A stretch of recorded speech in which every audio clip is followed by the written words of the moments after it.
Both players are different. They are so long on this top level in the world in football. The best players, in my opinion, in the last 10-15 years.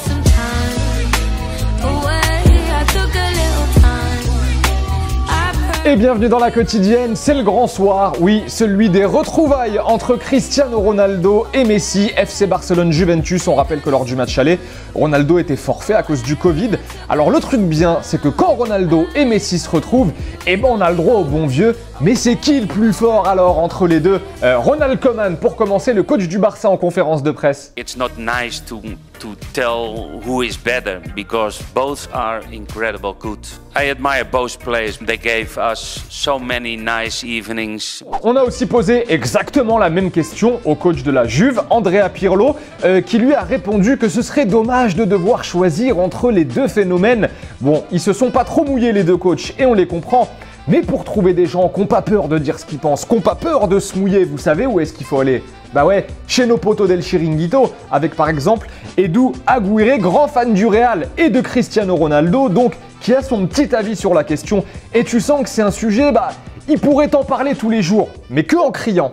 Los últimos 5 o 6 años, la imagen de Messi en Europa es la imagen de la derrota y la imagen de Cristiano es la imagen de la victoria. Messi lleva 17 partidos esta temporada y si no es de penalti ha metido 2 goles. Y Cristiano lleva más goles que partidos. Está aquí y Messi o está rodeado de buenos compañeros o va para abajo. En attendant, on ne parle que de ça évidemment aujourd'hui en Espagne, dans la presse, avec par exemple As qui nous parle du duel tant espéré.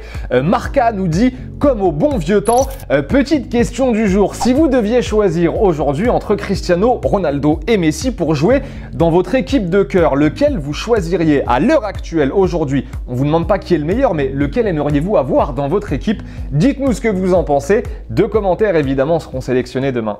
Allez, c'est l'heure du football vrai et on parle du PSG et de Rennes dans quelques instants. Mais match de D2 espagnol avec Juanjo Narvaez qui nous régale avec ce joli but en talonnade. Ça nous rappelle un peu ce qu'avait fait Luis Suarez, souvenez-vous, un jour avec le Barça, il avait réussi une talonnade un peu dans le même genre. C'est technique, but de loin, de très loin pour Suwon au Japon face à Yokohama. Mais on comprend pas trop le gardien du Yokohama sur ce coup-là. Tant qu'à faire, si tu sautes, autant essayer d'arrêter le ballon. Parce que sauter pour s'accrocher à la barre transversale, c'est pas hyper utile. Et on termine avec la Suède. Et là, c'est sans commentaire. Des fois, on voit des trucs. On préfère laisser parler les images parce qu'on a 0 explication à vous fournir. Och här kommer ytterligare. Här stör man med den där andra bollen ordentligt för att styra av Holst. Holst hade ju ett tag.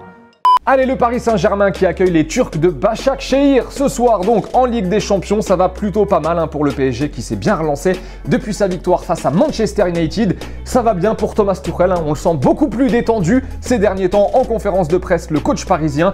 Alors Paris qui peut aussi bien finir premier de son groupe que relégué en Europa League. Donc pas de blague ce soir. On joue pour gagner, on joue pour nous, on joue pour vraiment montrer que nous sommes les meilleures équipes. Je te montre toute notre sérieuxité, concentration 100% contre Başakşehir. Bon, et c'est déjà cuit en revanche pour Rennes qui affronte Séville. Julien Stéphan lui aussi hier en conf de presse, son club va mal, en revanche très mal. Et il a tenu à remettre les points sur les i et les barres sur les t. C'est bien ça. C'est bien ça. Ouais. On va continuer à travailler, on va continuer à s'accrocher, on a de la force, on est combatif, voilà, comptez sur nous pour ça. En tout cas, on va lutter, ne pas non plus pleurnicher parce que on est dans cette situation-là, il faut en avoir conscience et prendre le problème à bras le corps pour retourner la situation. Bon, sinon hier aussi, il y avait le tirage au sort des éliminatoires de la Coupe du Monde 2022. La France qui affrontera donc l'Ukraine, la Finlande, la Bosnie-Herzégovine et le Kazakhstan. On a connu pire comme tirage au sort. Du coup, Didier Deschamps, détendu en conférence de presse juste après ce fameux tirage au sort. Les blagues? La dernière fois qu'on vous a vu, la situation d'Olivier Giroud était assez délicate. Elle semble se décanter. Ce week-end... Kanté, il va très bien. Ouais.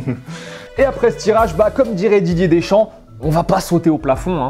Je vais pas sauter au plafond par rapport au tirage. La France est favorite, mais faire le nécessaire sur le terrain pour atteindre cet objectif de se qualifier pour la Coupe du Monde 2022.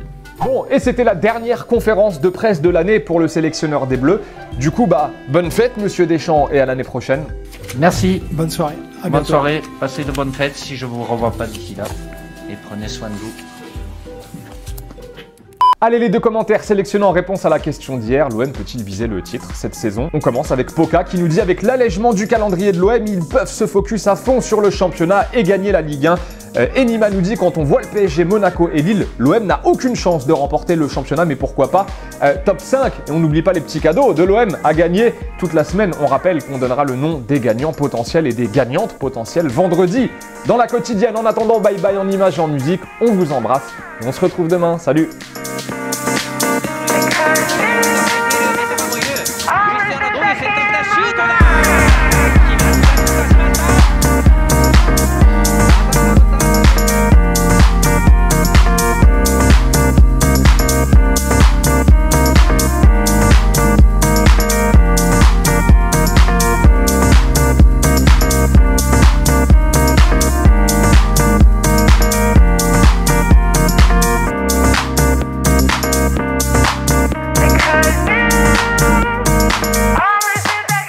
Pas les amis d'aller jeter un coup d'œil aux autres contenus exclusifs de Téléfoot, on est toujours là pour vous, et oui, et on n'oublie pas aussi évidemment d'aller s'abonner.